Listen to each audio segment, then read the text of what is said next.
tercatat Indonesia menjadi negara ketiga yang dibatalkan FIFA untuk menjadi tuan rumah. Yang pertama itu ada Yugoslavia pada tahun 1993, yang kedua itu ada Irak pada tahun 2003, dan yang terakhir ini Indonesia pada tahun 2023. Tapi bedanya, kalau di Yugoslavia dan Irak pada saat itu dibatalkan oleh FIFA karena terjadinya perang atau invasi. Oke, apakah air mata pencinta sepak bola di Indonesia bisa menghapus air mata masyarakat Palestina? Apakah air mata pencinta sepak bola di Indonesia bisa menghentikan konflik yang terjadi antara Israel dan Palestina? Kalian sibuk memperjuangkan atau menghapus air mata orang lain di negara lain, tapi lupa untuk menghapus air mata saudaramu sendiri, bahkan menambahkan kesedihan yang semakin dalam dengan dibatalkannya event terbesar kedua di dunia, event sepak bola terbesar kedua di dunia.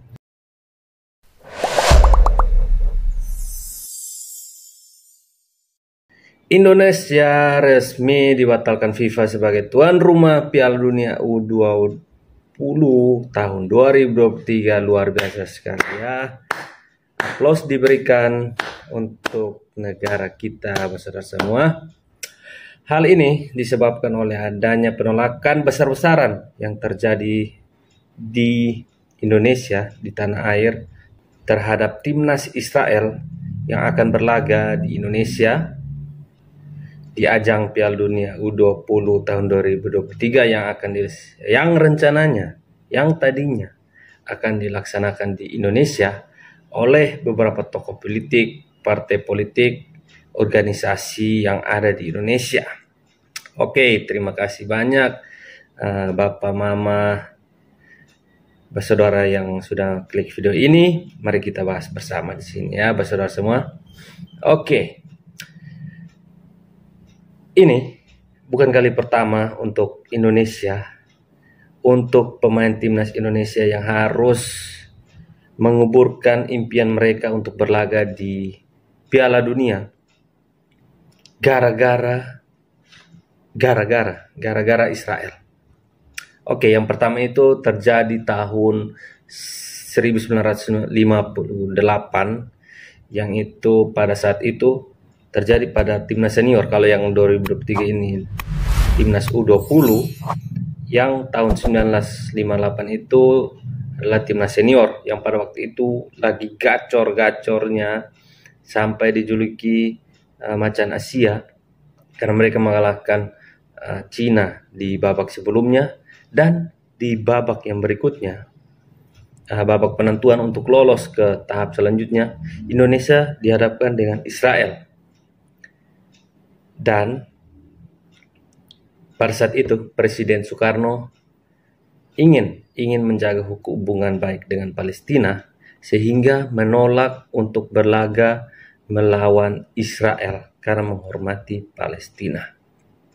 Tapi pada saat itu teman-teman, yang menariknya keputusan Presiden Soekarno ini justru menuai pujian karena dianggap membangkitkan rasa hormat dunia internasional terhadap simpati atau kesadaran orang-orang di luar sana akan perjuangan kemerdekaan Palestina.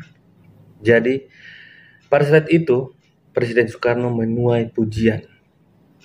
Tapi di tahun 2023 giliran timnas Indonesia U20 yang gagal berlaga di Piala Dunia U20 yang sebenarnya akan dilaksanakan di tanah air mereka sendiri.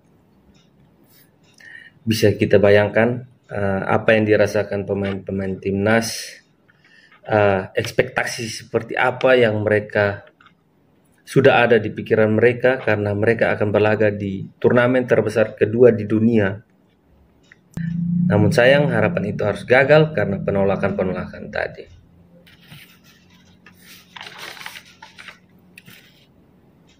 Tapi bukan hanya itu teman-teman, bukan hanya harapan pemain-pemain timnas U20 yang harus terkubur dalam-dalam untuk bisa berlaga di Piala Dunia U20, tetapi sekaligus harapan dari jutaan pencinta sepak bola tanah air untuk menyaksikan secara langsung calon bintang sepak bola dunia berlaga di tanah air, teman-teman. Bisa dibayangkan itu yang datang nanti itu adalah calon-calon bintang masa depan, pengganti Messi, pengganti Ronaldo.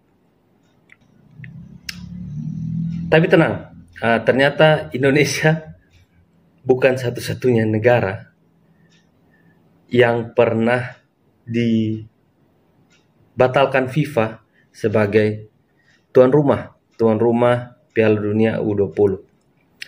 Tercatat Indonesia menjadi negara ketiga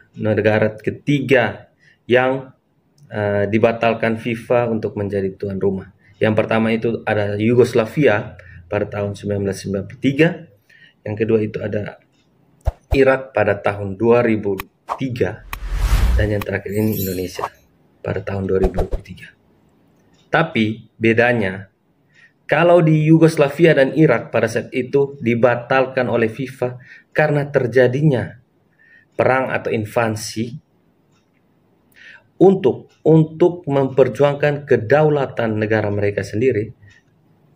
Yugoslavia sedang perang, Irak sedang perang untuk memperjuangkan kedaulatan negara mereka. Tetapi uniknya Indonesia, teman-teman, itu dibatalkan karena memperjuangkan kedaulatan negara lain. Dalam hal ini Palestina, teman-teman. Betul, ini adalah contoh yang baik untuk hubungan baik antara dua negara. Tapi kenapa harus sampai menyebabkan masyarakatnya sendiri kecewa dan malu? Kenapa sampai menyebabkan impian dari anak-anak muda mereka untuk berlaga di event terbesar di dunia ini harus gagal, harus pupus? Kenapa harus menyebabkan kerugian negara yang diakibatkan proyek-proyek yang sudah dikerjakan untuk mempersiapkan venue-venue yang ada, tempat latihan yang ada, stadion-stadion yang ada di Indonesia untuk menjelang Piala Dunia ini harus sia-sia gitu.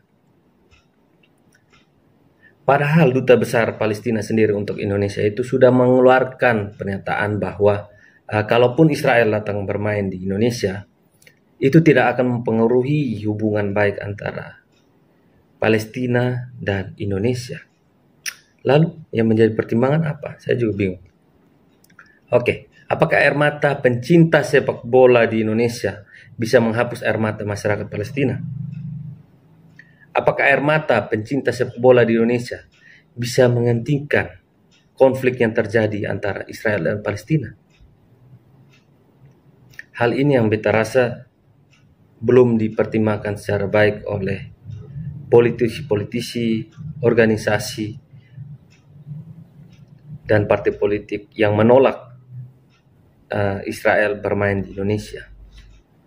Dan kalaupun memang bisa, kalaupun dengan penolakan ini bisa menyebabkan konflik yang terjadi antara Israel dan Palestina ini berhenti, itu beta akan dukung. Angkat jempol untuk Indonesia. Angkat jempol untuk Bapak Ganjar Pranowo, gubernur favorit beta.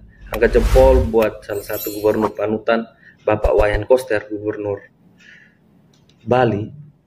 Angkat jempol untuk Majelis Ulama Indonesia.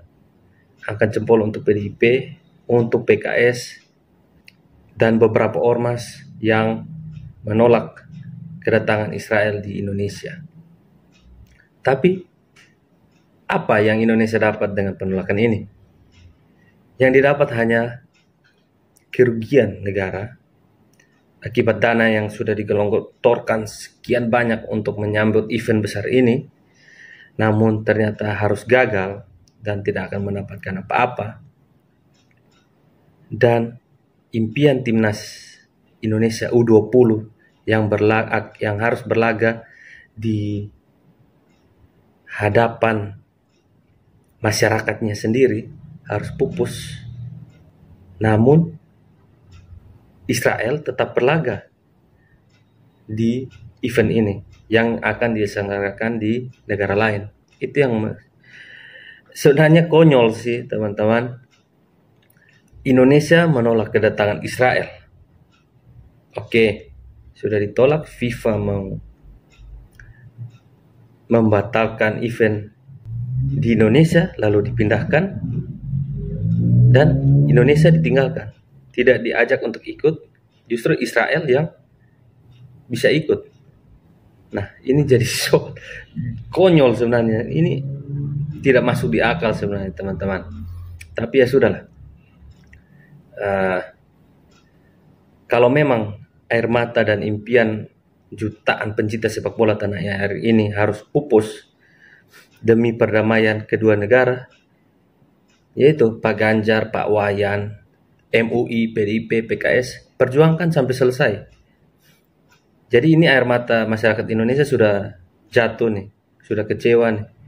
Jadi jangan sampai sia-sia begitu. Kejar terus sampai kedua negara ini damai. Kejar terus sampai konflik antara kedua negara ini damai, supaya air mata kita tidak sia-sia begitu. Padahal kita tahu sendiri beberapa waktu yang lalu itu terjadi tragedi Kanjuruhan yang sampai saat ini juga kita tidak tahu perkembangannya sampai di mana. Tapi hal itu tidak dikomentari, tapi malah mengomentari event besar dunia ini yang justru akan menguntungkan Indonesia. Kalian sibuk memperjuangkan atau menghapus air mata orang lain di negara lain, tapi lupa untuk menghapus air mata saudaramu sendiri, bahkan menambahkan kesedihan yang semakin dalam dengan dibatalkannya event terbesar kedua di dunia, event sepak bola terbesar kedua di dunia yang akan dilaksanakan di tanah airmu sendiri. Berikut kita akan bahas kenapa Ganjar dan Iwan Koster, dua tokoh politik ini, sampai seolah-olah menjadi tameng untuk maju paling depan untuk membuat penolakan akan timnas Israel yang akan berlaga di Indonesia. Berikut kita akan bahas. Tetapi sebelum kita bahas, kita mau teman-teman komen di bawah apakah perlu dibahas atau tidak, atau apapun pemikiran teman-teman soal kebijakan atau statement yang diambil Ganjar dan Iwan Koster dan organisasi-organisasi lain itu di kolom komentar, biar kita bahas bersama di Bukan Pesiar Oto berikutnya. Bye.